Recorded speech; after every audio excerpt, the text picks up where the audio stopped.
할렐루야. 네, 우리 금요 시니어 예배 함께 하시는 우리 성도님들 주님의 이름을 축복하고 환영합니다.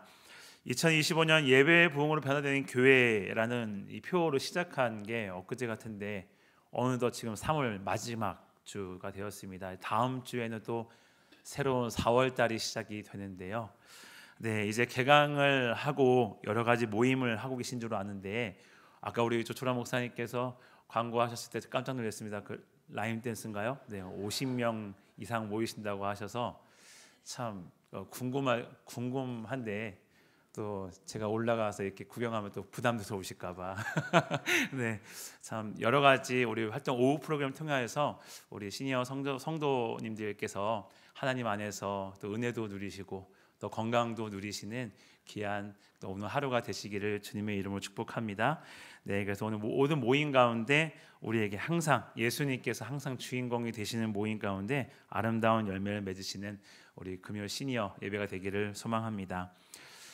참 요즘에 인터넷이나 뉴스를 보면 참 여러 가지 일들이 안 그래도 참 많은 일들이 있는데요. 이렇게 또 원치 않게 한 일주일 됐죠. 산불로 인하여서 많은 분들이 좀 어려움을 호소하고 있는 가운데 있습니다. 아까 우리 찬양 인도하신 목사님께서 우리 정 목사님께서 말씀하신 것처럼 벌써 한 전체 65명 정도 인명 피해가 좀 났고 계속해서 좀 늘어날 것으로 예상된다는 기사를 봤는데요. 함께 우리가 같이 이를 위해서 기도로 많이 열심으로 기도해 주시기를 부탁을 드립니다. 네, 오늘 함께 기도에 관련돼서 함께 좀 말씀을 나눠보려 합니다. 유명한 의학자들 중에서 기도의 효능에 대해 연구한 사람들이 참 많다라고 합니다. 정작 본인들은 믿지 않지만 하나님을 믿는 성도들이 하는 기도가 정말 이 환자들에게 효과가 있는지를 과학적으로 연구를 하게 되는 것인데요. 캘리포니아 대학 샌프란시스코 의대의 랜돌프 버드 박사라는 사람이 393명의 심장병 환자들을 대상으로 연구를 진행하였습니다. 이 393명의 심장병 환자들과 또 의료진들에게는 알리지 않고 몇몇 교회에 그 사람들의 명단을 나눠주면서 집중적으로 이 환우들을 위하여서 기도해달라는 요청을 하였다고 합니다. 그런데 놀라운 결과를 듣게 되었는데요. 기도를 받았던 환자들 중에 사망자가 현저히 줄었다라는 결과가 나오게 됩니다. 그리고 독한 약을 먹어야 하거나 의료기기를 부착해서 생명을 연장해야 하는 경우의 수도 나타나지 않았다라는 연구 발표가 있습니다. 사랑하는 성도 여러분, 우리는 기도하는 사람들입니다. 아멘. 네, 기도를 하면 하나님께서는 우리가 상상하지 못한 일들까지도 보여주시고 역사하시고 치유하시고 회복시키신다는 사실을 믿으시기를 바랍니다. 어떠한 자매가 고등학생 때부터 좀 아침에 눈을 뜨면 항상 하는 습관들이 있다고 합니다. 그건 뭐냐면 기도를 하는 습관, 그리고 잠자기 전에 또 하나님께 기도를 하는 습관을 가지려고 했다고 합니다. 그래서 아침에 눈을 뜨고 또 일과를 마무리하면서 잠자기 전에 하나님께 감사의 기도를 드렸는데요. 기도 내용은 별 내용은 아닙니다. 이런 내용이죠. 오늘 새로운 날을 맞이하게 해주셔서 감사합니다. 하나님, 오늘 정말 힘든 하루였는데 도와주셔서 감사합니다. 하나님, 제가 오늘 누구를 만나는데요, 참 까다로운 사람입니다. 지혜 주셔서 이 사람을 잘 만날 수 있도록 도와주십시오라는 정말 일상적인 기도였습니다. 이런 식으로 기도하는 게 하루 이틀 지나더니 이제 좋은 습관으로 발전이 된 것이죠. 꼭 정자세로 기도하는 그런 모습도 중요하겠지만 잠자리에 들기 전이기 때문에 아마 누워서 기도를 했던 것 같아요. 그래서 누워서 기도하고 또 우리가 꼭 이렇게 무릎을 꿇고 눈을 꼭 감고 기도하는 것보다 내가 주어진 환경 속에서 기도할 수 있는 그런 상황에 맞게 기도하는 것을 중점을 두게 된 것입니다. 오늘 저와 여러분도 함께 이렇게 매일매일 하나님 앞에 시작과 끝을 기도로, 물론 지금도 하고 계시겠지만 혹시라도 지금 내가 그 기도의 생활을 잠시 중단하신 분들이 계시다면 같이 이런 좋은 습관을 가지시기를 축복합니다. 오늘 우리가 읽은 이 본문은 참 유명한 말씀이죠. 예수님께서 기도하시는 장면이 나오는데요. 39절에 보니까 예수님께서 습관에 따라 감난산으로 가셨다라고 말씀합니다. 예수님께서 감난산에 왜 가셨을까요? 네, 기도하러 가셨다라는 것입니다. 마가복음 9장에 보면 예수님께서 간질병 환자들을 고치시고 난 후에 이렇게 말씀하십니다. 이르시되 기도 외에 다른 것으로는 이런 종류가 나갈 수 없느니라. 마가복음에서 말씀하신 것을 토대로 볼 때 예수님께서 가지고 계신 권세와 그리고 이 능력, 또 예수님의 인품은 다른 것이 아닌 바로 이 기도하는 습관에서 의해서 결정이 되었다라는 것을 알 수가 있습니다. 예수님께서 죽은 자를 살리시고 불치병을 고치시고 여러 이적과 기사를 행하시는 모습, 그리고 죄인들을 품어주시고 그들을 긍휼하게 여겨주시는 모습들을 생각해 보면 예수님의 삶이 기도이고 기도라는 것이 삶의 전부이신 분이심을 우리가 다시 한번 보게 됩니다. 이미 알고 있는 것처럼 예수님은 필요에 따라 기도하신 분이 아니시죠. 예수님은 밤이나 낮이나 언제든지 기도하셨다라는 것입니다. 언제 기도를 내가 해야겠다라는 게 아니라 틈만 나면 습관적으로 기도하시는 분이 바로 예수님이라는 사실을 우리는 기억해야 할 것입니다. 우리의 일상을 돌아보면 아침에 일어나는 사람들은 꼭 그 시간만 되면 일어나게 됩니다. 저도 제가 잠이 좀 많아 보이실 수도 있고 잠이 적어 보일 수도 있는데 어떨까요? 네, 젊으니까 잠이 많겠다라고 생각을 하시겠지만, 네, 제가 이렇게 잠기가 좀 밝은 것 같아요. 자다가도 무슨 소리가 나면 번쩍번쩍 일어나고, 그렇게 되는데 좀 이게 습관이 된 것 같습니다. 아침에 눈 뜨면 많이 잔 것 같아도 눈을 뜨면은 6시 반, 5시, 뭐 때로는 뭐 더 일찍 일어날 때도 있는데요. 제 건강에 이슈가 있는 건 아닙니다. 걱정 안 하셔도 되는데 좀 일찍 일어나게 되는 것 같습니다. 사람들이 이렇게 늘 일어나는 시간에 일어나는 게 습관적이 되면 루틴이 정해지면 그 시간에 일어나는 것 같아요. 신기한 것은 일어나서 각자가 하는 일들이 다 다르다라는 것입니다. 아침에 눈을 뜨면 가장 먼저 무엇을 하는가? 이것이 그 사람의 사실 하루의 삶을 만들어간다 해도 과언이 아닐 것입니다. 여러분들께서는 아침에 일어나시면 가장 먼저 하시는 일이 무엇입니까? 한번 생각해 보셨으면 좋겠습니다. 어떤 사람은 눈을 뜨면은 말씀을 찾는 사람들도 있어요. 말씀을 먼저 읽는 사람들도 있습니다. 아주 경건한 모습으로.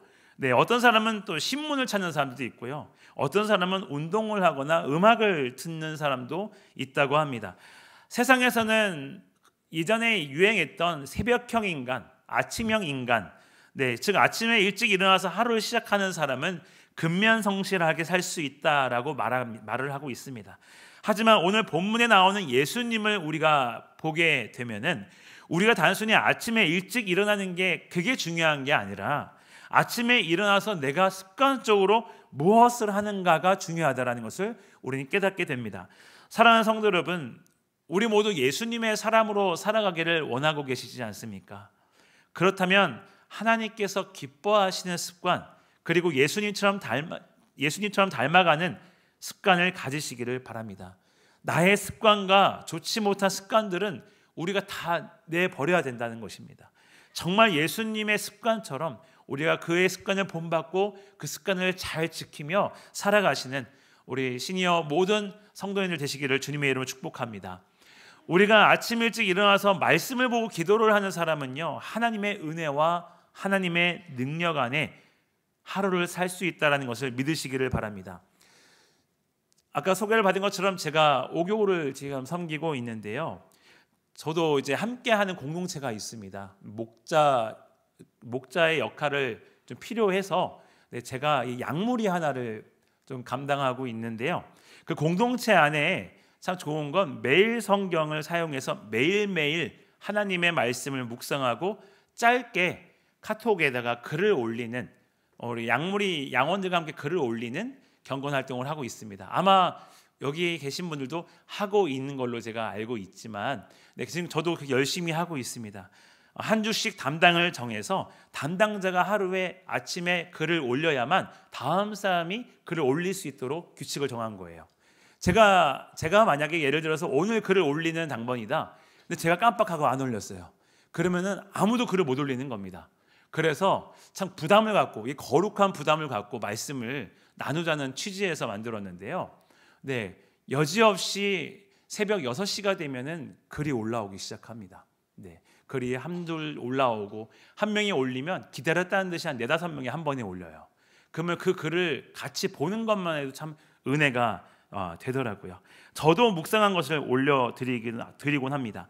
그러면 하루의 시작이 말씀으로, 그리고 마지막에는 늘 기도문을 작성하게끔 해야 했거든요. 그 기도문을 읽으면서 자연스럽게 같이 기도하게 되고 은혜가 되게 됩니다. 그렇게 되면 하루의 시작이 하나님의 말씀과 기도로 시작이 되는 것이죠. 그리고 다 아시겠지만 이 성경 어플을 사용하여서 통독을 지금 진행하고 있는데, 네, 지난 2월부터 3월 지난주까지 저희가 마태복음부터 요한복음까지 다 이제 완독을 했습니다. 그래서 이번 주 월요일부터 이제 사도행전을 시작해서 이제 요한계시록까지 50일 동안 통독하는 걸 지금 하고 있는데 다들 열심히 하고 계시더라고요. 하루에 정해진 성경을 읽는 이 분량이 어느 정도 진행되었는지 다 보여요. 그 어플 통해서. 또 이게 또 부담인 거예요. 네, 누가 안 읽었는지 알 수가 있는 거죠. 그러니까 서로가 자이든 타이든 읽게 된다는 것입니다. 누가 읽었는지 서로 확인할 수가 있습니다. 그러니 하루가 달라질 수밖에 없는 겁니다. 육신이 처음에 좀 피곤하죠. 아침에 일찍 일어나서 안 하던 걸 하면 피곤합니다. 하지만 이런 좋은 습관들이 쌓이다 보면 이제는 뭔가 안 하면 좀 이상한 거예요. 네, 계속 그 은혜를 나눠야 되는데 하지 않으면 하루도 빠지게 되면 뭔가 좀 은혜의 하루를 시작하는 게 뭔가 좀 걸림돌이 되는 느낌을 받게 될 때도 있습니다. 여러분, 오늘부터라도 내가 그동안 혹시 말씀 보는 일이라든가 기도하는 일에 소홀히 하고 있다면, 손을 놓고 있었다면 다시 한번 그것을 붙잡으셔서 하나님의 은혜와 능력 안에 살아가시는 저와 여러분 되시기를 주님의 이름으로 축원합니다. 예수님은 습관처럼 감난산에 오르면서 제자들에게 40절에 중요한 말씀을 하나 하시는데요, 제가 다시 한번 읽겠습니다. 그곳에 이르러 그들에게 이르되 유혹에 빠지지 않게 기도하라 하시고. 아멘. 40절에 우리가 기도를 할 때 정말 중요하게 생각해야 할 것을 말씀하고 있습니다. 그것은 바로 기도는 유혹에 빠지지 않게, 즉 유혹에 빠지기 전에 기도하라는 것입니다.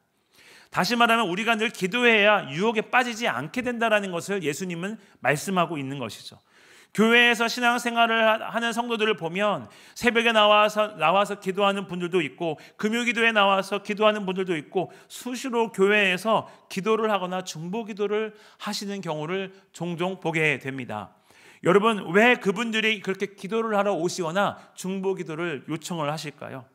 그분들에게 있어서 기도가 필요한 일이 생겼기 때문에 그런 것이죠. 그리고 급한 기도 제목이 있을 때에는 목회자에게도 직접 기도 요청을 하는 경우가 있습니다. 물론 우리에게도 문제가 있을 때 기도를 해야 하는 것이 당연한 것이고 잘못된 일이 아닙니다. 하지만 제가 여기서 말씀드리고 싶은 말씀은 꼭 문제가 있을 때 기도를 하면 안 되고 항상 우리는 유혹에 빠지지 않도록 기도를 해야 한다는 것입니다. 오늘 본문에서도 예수님께서는 제자들에게 어떻게 말씀하고 계십니까? 유혹에 빠지지 않게 기도하라. 예수님께서는 그들에게 기도하라고 말씀하고 있어요. 예수님은 언제나 기도하실 때에 하나님의 뜻을 따라 기도하는 습관을 가지고 있었습니다. 예수님께서 하나님께서 잔을 옮겨달라고 말씀하시고 나는 그 말씀하신 이후에 바로 기도한 것이 하나님의 뜻대로 되기를 기도하는 장면을 우리는 잘 알고 있습니다. 우리의 기도도 한번 돌아보았으면 좋겠습니다.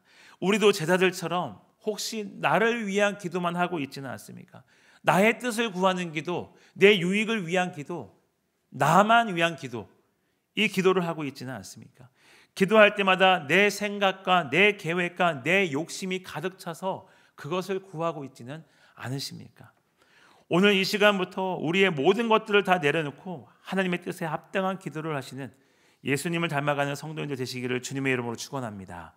그들이 예수님의 말씀을 듣고 하나님의 뜻을 구하며 깨어 기도했다면 예수님께서 잡히시고 예수님께서 십자가의 죽임을 당하실 때 아마도 비굴하고 비겁한 모습을 보이지 않았을 것입니다. 결국 제자들은 나중에 기도를 하다가 성령을 받게 되죠. 예수님처럼 기도를 한 것입니다. 그러니까 그렇게 기도하니까 제자들은 완전히 다른 모습으로 변화되는 모습을 우리가 보게 됩니다. 비굴했던 모습이 아니라 이제는 당당한 모습으로 변하게 되었다라는 것입니다. 사랑하는 성도 여러분, 이것이 기도의 능력인 줄로 믿습니다. 성령의 충만함을 받아 우리가 기도를 하면 우리의 삶은 완전히 변화되게 되어 있습니다. 기도를 하는 것은요, 마치 우리 몸에서 근육과 같은 것 같습니다. 우리가 근육이라는 걸 꾸준하게 운동할 때 생기는 것이죠. 그 헬스장을 가면은요, 그 거울 앞에서 이렇게 포즈를 취하는 사람들 치고 몸이 좋은 사람이 거의 없습니다. 왜 그럴까요? 운동한 거에 비해 자신의 몸을 너무 과시하는 분들이 많아요. 그리고 이렇게 몸을 드러내는 의상들을 입고 운동하시는 분들 치고 그렇게 멋있는 근육을 갖고 있는 사람들을 보기가 힘듭니다. 정말 몸이 좋으신 분들은 숨어서 이렇게 운동을 열심히 하시더라고요.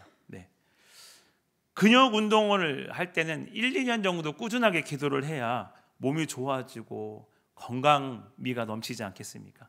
몇 달 하고 나서 거울 앞에서 막 폼 잡고 막 몸이 좋아 이렇게 하면 우리가 곤란하다라는 것입니다. 근데요, 영적인 우리의 근육 기도도 마찬가지입니다. 기도도 5분씩, 그 다음에 10분씩, 그 다음에 1시간씩 이런 식으로 점점 꾸준하게 훈련을 해야 기도에 힘이 생기는 것입니다. 참 안타까운 것은요, 기도인도 하다 보면 막 더 기도를 하고 싶은데, 끌어가고 싶은데 따라오지 못할 때가 있으세요. 참 자연스럽게 기도가 마무리될 때가 많습니다. 더 하고 싶은데 소리가 점점 줄어들면서 왠지 제가 마무리를 해야 기도 모임이 마치는 것처럼 이 환경을 만들어 주시는 분들이 간혹 있으세요. 이게 왜 그럴까요? 아직 기도에 그 힘을 못 받으신 거예요. 기도의 힘을. 우리 오늘부터라도 1분씩 좋습니다. 1분씩, 5분씩, 10분씩 점점 기도의 분량을 늘려가면서 우리가 기도할 때 이 기도의 힘이 정말 쫙 뻗어나가야 됩니다. 우리 그 야구 선수들이 공을 던지면 이 공 끝이 살아요. 제가 한번 이렇게 선수권은 아니었지만 이 공놀이 할 때 그 선수들 사용하는 공으로 한번 해서 받아봤는데요. 이 야구공을 던지면 이 공이 뚝 떨어지는 게 아니라 공 끝이 살아서 글러브를 탁 치고 잡히게 됩니다. 그런 것처럼 우리의 기도가 주여 외칠 때에도 이 주여 소리가 쭉 뻗어나가야 되는데 주여 이렇게 떨어지면은 기도의 힘이 없는 거죠. 그래서 우리가 아까도 막 우리 정 목사님 막 찬양 인도 끝나고 나서 주여 삼창 하시는데 기도의 힘이 막 있으시잖아요. 같이 막 목회자들과 함께 기도의 힘을 가지고 기도하면 이 기도가 상달이 안 될 수가 없을 것 같아요. 오늘 우리 시니어 우리 예배 통해서 다시 한번 우리 기도의 모습을, 기도의 태도를 점검하셔서 나에게 기도의 힘을 늘릴 수 있는 그러한 기도를 하실 수 있는 여러분 되시기를 주님의 이름으로 축복합니다. 그래서 우리가 이게 우리가 기도를 할 때 그렇게 기도의 힘이 있게 되면은 1시간을 기도하고 2시간을 기도해도 이 시간이 언제 그렇게 간지 몰라요. 너무 신기한 게 기도를 하면 참 시간이 안 가는 분들도 있고요. 기도를 하면 시간이 빨리 가는 분도 있습니다. 그래서 우리가 영적인 힘이 중요한 거예요. 기도할 때 나는 5분밖에 안 한 것 같은데 벌써 1시간이 지나 있고 그런 은혜를 경험하시기를 주님의 이름으로 축복합니다. 그래서 우리가 이렇게 기도할 때에 기도의 힘이 생길 수 있도록 기도하고 우리의 일상에서도 기도가 얼마나 중요한가를 한번 우리가 은혜를 경험하시기를 바랍니다. 우리는 앞날을 예측 못합니다. 내일까지 볼 것도 없죠. 앞으로 1시간 후에도 우리는 언제 어떻게 될지 모르는 게 우리의 삶 아니겠습니까? 그래서 예수님께서 우리에게 말씀하신 것처럼 미리미리 기도하는 것이 중요한 것입니다. 우리는 꼭 뭔가가 터진 이후에 기도하려고 하는 사람들이 많은데 미리미리 기도하는 것이죠. 기도하면 나는 그대로인데 어떤 일이 와도 능히 감당할 수 있는 힘을 부여해 주신다라는 것입니다. 오늘 금요 시니어 예배 가운데 나오신 우리 성도님들 모두가 어떠한 사건과 어떠한 문제가 생길 때만 기도하는 것이 아니라 오늘 예수님께서 유혹에 빠지지 않게 기도하라는 말씀을 기억하시고 항상 우리가 미리 기도하는 좋은 습관을 가지시기를 주님의 이름으로 축원합니다. 예수님의 기도를 계속해서 보면은 44절에도 보니까 간절히 기도하는 모습을 우리가 보게 됩니다. 44절 말씀을 제가 다시 한번 읽어보겠습니다. 예수께서 힘쓰고 애써 더욱 간절히 기도하시니 땀이 땅에 떨어지는 핏방울 같이 되더라. 아멘. 나의 기도에 하나님께서 개입하시면 우리의 기도는 더 깊은 기도를 하게 됩니다. 간절함으로 기도에 매달리게 된다는 것입니다. 오늘 여기 모이신 우리 성도님들 기도 속에 하나님께서 성령님께서 개입하셔서 깊은 기도를 하실 수 있는 은혜를 누리시기를 바랍니다. 예수님께서 힘쓰고 애써서 그 기도의 자리를 지키신 것을 오늘 우리 본문을 통해서 보게 됩니다. 우리가 가볍게 읽고 지나갈 수 있는 부분이지만 겟세마네에서 지금 예수님의 모습을 우리가 만약 보았다면 아마 그 모습은 굉장히 충격적이었을 것입니다. 우리가 읽은 누가복음과 달리 마태와 마가가 기록한 것을 보게 되면 마태복음 26장 39절 말씀 보면 이런 말씀이 있습니다. 조금 나아가서 얼굴을 땅에 대시고 엎드려 기도하여 이르시되 내 아버지여 만일 할만하시거든 이 잔을 내게서 지나가게 하옵소서. 그러나 나의 원대로 마옵시고 아버지의 원대로 하옵소서 하시고, 마가복음 14장 35절도 보니까 조금 나아가서 땅에 엎드려 될 수 있는 대로 이때가 자기에게 지나가기를 구하여 라고 말씀합니다. 예수님은 무릎을 꿇고 기도하시다가 얼굴을 땅에 대고 엎드려 기도하는 것을 반복적으로 하고 계신 것을 보게 됩니다. 그야말로 예수님께서 기도하실 때 온몸으로 기도했다라는 것입니다. 온몸으로 기도를 하며 그 기도의 자리를 지켰다라는 것입니다. 여러분, 우리도 그렇습니다. 지금 내 상황이나 감정, 의지, 환경적인 요소와 같은 모든 것들을 다 뒤로 하고 오늘도 우리가 무릎으로 기도의 자리에 나아가는, 그 자리를 지키기 위해 애쓰고 힘쓰시는 저와 여러분 되기를 주님의 이름으로 축복합니다. 기도의 자리를 지키는 것이 결탄코 쉽지 않습니다. 하지만 어떤 수단과 방법을 가리지 않더라도 그 자리를 지켜내야만 한다라는 것입니다. 새벽 예배를 이렇게 인도하러 올라오면은요, 늘 앉는 자리에 그분이 항상 앉으세요. 혹시라도 안 나오시는 날이 있으면 그 자리는 비어 있습니다. 너무 신기하더라고요. 근데 제가 오늘 이 말씀을 준비하면서 그 자리가 그분들의 기도의 자리가 될 수도 있겠구나. 눈이 오나 바람이 부나 비가 오나 그 자리를 묵묵히 지키시는 성도님들의 모습을 보게 됩니다. 오늘 이 자리에 참석하시는 성도님들의 지금 앉아 계신 그 자리가 여러분들의 기도의 자리가 될 줄로 믿습니다. 그 자리를 꼭 지키셔야 돼요. 네, 와도 그만 안 와도 그만, 앉아도 그만 안 앉아도 그만이 아니라 그 자리는 내 자리라는 것을 찜하시고 은혜를 사모하는 마음으로 매주마다 그 자리를 채우시고 앉으셔서 기도하시는 복된 자리가 되시기를 축복합니다. 그 워룸이라는 영화를 저희 목사님들과 함께 이전에 한번 본 기억이 있습니다. 미국 영화인데요. 그 영적 전쟁에 관련된 영화였어요. 흑인 할머니께서 드레스룸을 자기의 기도의 자리로 정해놓고 그곳에서 계속 가정을 위해서 영적 기도, 믿지 않는 이웃을 위해서 기도하는 모습을 그려낸 영화였습니다. 참 감동적이었습니다. 네, 여러분들 교회에서 기도하는 자리도 있지만 각자의 가정에서, 또 내가 혹시 다른 이유들 때문에 교회에 나오지 못할 경우에 내가 꼭 집에서도 기도할 수 있는 그 기도의 자리를 꼭 만드셔서 그 자리는 내 기도의 자리다 써 놓으시고, 넓은 기도의 자리 필요 없습니다. 딱 한 평만 있어도 우리는 기도할 수 있잖아요. 방석을 깔아놓고 매일매일 하나님 앞에 내가 독대할 수 있는 그 장소를 만들어 보시는 것도 참 좋은 습관일 것 같습니다. 예수님도 감난산이 기도하는 자리였기 때문에 습관처럼 가셔서 기도했다는 것을 보게 되잖아요. 네, 우리의 일상에서도 그런 기도의 자리를 지키시기를 바랍니다. 우리가 오늘 이 기도를 통해서 우리가 이런 깊은 기도, 성령께서 내 삶 속에 개입하시고 내 기도에 개입하시는 순간 이 깊은 기도를 하기를 원합니다. 하나님의 뜻을 간구하고 구하는 이 깊은 기도를 통해서 하나님께 순종하는 우리 모두가 되시기를 축복합니다.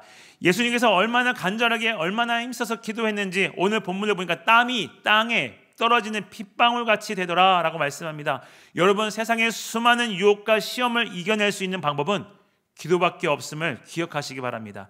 예수님께서 가장 위대한 기도의 모습을 보여주셨는데요, 땀이 땅에 핏방울 같이 되는 기도를 하기 위해서 얼마나 집중해서 기도를 하셨겠습니까?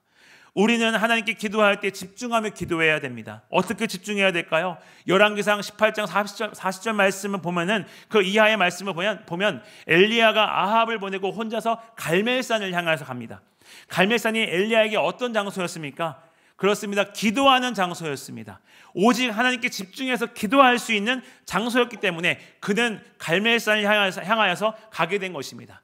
엘리야는 어떻게 기도했는지 보니까 열왕기상 18장 42절에 보니 아합이 먹고 마시러 올라가느라 엘리야가 갈멜산 꼭대기로 올라가서 땅에 꿇어 엎드려 그의 얼굴을 무릎과 무릎 사이에 넣고 라고 말씀합니다. 얼굴을 무릎 사이로 넣었다는 것은 온몸으로 전심으로 다해 하나님께 깊은 기도를 했다라는 것입니다. 이전에 한번 말씀드려봤는데요, 무릎과 무릎 사이에 얼굴을 넣는 일이 쉬운 일이 아닙니다. 저는 안 되더라고요. 네, 안 돼요. 한번 집에 가서 도전해 보시기 바랍니다. 되시는 분들은 굉장한 것 같아요. 처음에 이 말씀을 보고 저도 이제 이 말씀을 제가 청소년부터 들었던 것 같은데, 이 말씀을 듣고 나서 집에서 그 정도는 할 수 있겠지 하고 해서 무릎과 무릎 사이에 제 얼굴을 집어넣으려고 안간힘을 써도 저에게 주신 이 피지컬이 있기 때문에 안 들어가더라고요. 근데 엘리야가 그렇게 기도했다는 겁니다. 예수님도 얼굴을 땅에 닿을 때까지 기도했다는 겁니다. 전심으로 기도한 겁니다. 하나님을 찾아서 계속해서 하나님께 전심으로 기도했다라는 것입니다. 집에서 꼭 한번 해보시기 바랍니다. 이게 얼마나 전심으로 기도를 해야 내 얼굴이 그 사이에 들어가는지. 기도를 그렇게 깊은 기도를 했다라는 것입니다. 사랑하는 성도 여러분, 우리 삶 속에서 하나님의 능력이 나타나기를 원하십니까? 그러면 간절한 마음으로 주님께 깊은 기도의 자리에 마음을 다하여 집중하여 기도해 보시기 바랍니다. 가끔은 기도를 내가 하고 싶어서 할 때가 있어요. 그런데 신기한 건요, 내가 기도하려고 하면은요 무슨 그 방해가 많아요. 오랜만에 마음 먹고 그래 내가 오늘 5분 목사님 5분부터 기도하라고 해서 5분 동안 기도해야지. 무릎 꿇으면 하품이 나오기 시작합니다. 그리고 막 세상 졸리지 않은 시간에도 졸음이 쏟아지기 시작하고, 전화가 오지도 않는 전화가 그때는 꼭 전화가 오고, 영적 공격이 말도 못하게 오죠. 기도만 하면 끊임없이 그런 일들이 떠오릅니다. 머리에는 이상한 생각들이 많이 장악을 하죠. 왜 그럴까요? 여러분, 우리가 다 아는 것처럼 기도는 영적 전쟁입니다. 마틴 루터는 이렇게 이야기했습니다. 조용히 혼자 하나님과 대화하려고 하면 시작도 하기 전에 5만 가지 회방꾼들이 한꺼번에 달려들었다. 사탄은 모든 이유를 총동원해서 기도를 지연시키려 했다. 사방을 에워싸고 극렬하게 방해 공작을 폈다. 여러분도 아직 경험해보지 못했다면 한번 시도해보라.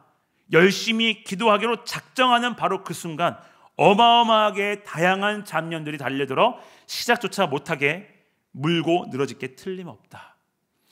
하나님과 대화하고 교제하는 성도들을 사탄은 어떻게 해서든 막으려고 안간힘을 쓴다라는 것입니다. 그렇다면 어떻게 기도해야 내가 주님께 집중하고 기도할 수 있겠습니까? 우리가 우리의 기도를 생각해 보면 좋겠는데요. 먼저는 내가 변화되기를 위해서 기도를 강구하는 기도가 필요할 것입니다. 대부분 문제를 놓고 기도하잖아요. 조금 전에 말씀드렸던 것처럼 나에게 일어난 모든 문제들을 놓고 기도를 하는데, 그 문제의 근본적인 원인을 먼저 찾는 것입니다. 그 원인이 어디에 있는지를 깊이 묵상하고 내가 기도하는 자리에 나아가야 된다는 것입니다. 근본적인 원인이 나에게 있음을 인정하셔야 되는 겁니다. 그래서 회개해야 되는 겁니다. 변화시켜달라고, 잘못했다고 용서해달라고, 긍휼하게 여겨달라고 하나님 앞에 간절하게 회개의 자리로 먼저 나아가야 된다는 것입니다. 내가 변화되는 기도가 바로 하나님의 뜻을 구하는 기도요, 하늘의 문을 여는 기도인 줄로 믿습니다. 우리가 회개를 하지 않고 나의 죄, 나의 근본적인 문제를 해결받지 않으면 나의 기도는 계속해서 수많은 회방들로 인하여서 기도가 온전하게 드리지 못하게 된다는 것입니다. 회개 기도를 하면은 우리의 기도는 끊이지 않습니다. 회개 기도를 하면은 그 회개 기도는 방해받지 않습니다. 기도라는 것은 기도하는 사람을 바꾸는 것이 가장 이상적인 기도입니다. 내가 먼저 변화되기를 기도할 때 하나님께서 성령을 우리에게 주셨기 때문에, 이미 내 안에 내주하고 계신 성령이 계시기 때문에, 그분이 역사하시기 때문에 우리의 삶을, 우리의 기도를, 우리의 마음을, 우리의 가치관을 변화시켜 주신다는 사실을 믿으시기를 바랍니다. 야곱이 하나님 앞에 우리가 잘 알고 있는 것처럼 천사와 하나님과 씨름을 하여서 이기잖아요. 이길 때 그냥 이긴 게 아니라 하나님께서 야곱을 어디를 치셨죠? 네, 한돛뼈를 쳐서 부러뜨리시잖아요. 네, 이건 단순히 우리가 와 야곱이 대단하다 하나님을 이겼다가 아니라 하나님께서 그의 연약함을 깨트렸고 그걸 통하여서 하나님 앞에 나아갔기 때문에 야곱에게 저 주셨다라는 것입니다. 오늘 마찬가지입니다. 우리가 기도할 때 나의 자아를 깨트리는 기도를 하셔야 되는 겁니다. 그래야 하나님의 응답이 있는 기도가 되는 것입니다. 나의 고집과 나의 주장과 나의 행복과 나의 유익과 나의 가정과 나의 자녀와 나의 생명과 나의 소유의 것을 모든 것들을 다 너무 내가 집착하게 되면 우리는 하나님 앞에 깊은 기도를 나갈 수가 없어요. 그래서 우리에게 필요한 기도는 이 모든 것들을 다 주님께서 깨트려 주시고 변화되는 기도, 이 기도를 간절하게 해야 될 줄로 믿습니다. 기도만이 해결책임을 믿으신다면 하나님께서 우리에게 기도의 과정을 통해서 깨트려 주시는 그 역사를 경험하시는, 그 은혜를 경험하시는 저와 여러분 되시기를 주님의 이름으로 축복합니다. 힘들지만 우리도 예수님처럼 기도의 습관을 훈련하여서 습관적으로 우리가 이 영적인 전쟁터로 나아가 기도하셔서 승리하시는 저와 여러분 되시기를 다시 한번 주님의 이름으로 축원드립니다.